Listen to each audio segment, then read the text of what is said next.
Ma taqta xejn il-kampanja pożittiva min-naħa tal-kap tal-Partit Nazzjonalista Bernard Grech fl-irħula u bliet Maltin bil-weda tibqa' waħda li l-Partit Nazzjonalista ikun hemm sabiex jaqdi ħtiġijiet ta' kull Malti wawxi. It-tlieta fil-għaxija Bernard Grech iltaqa' ma' diversi kandidati tal-Kunsilli Lokali u tal-Parlament Ewropew kif ukoll ma' residenti ta' Pembroke u tal-Imtarfa sabiex ikompli jisma' ħtiġijiet tagħhom istess kif qed jagħmel f'bosta bliet u rħula madwar il-pajjiż. Għalina mhuwiex aċċettabbli li kollok la tfal, la residenti u lanqas l-ebda persuna ġewwa l-Imtarfa illi tkun qiegħda fil-periklu. Il-Partit Nazzjonalista huwa iffukat għalik fil-lokalità. Ħaddieħor huwa aljenat fil-problemi interni, ħaddieħor huwa aljenat biex jara kif se jsalva lil sħabu minn akkużi kriminali serji fil-waqt li dawn ix-xaħmu ħadu l-flus tal-poplu Malti u Awċi minn fuq is-saħħa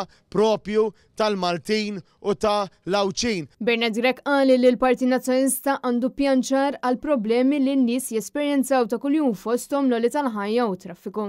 Għalina kulħadd huwa importanti. Fil-politika tal-Partit Nazzjonalista għandna ħsibijiet fejn int tibqa' fiċ-ċentru tagħhom.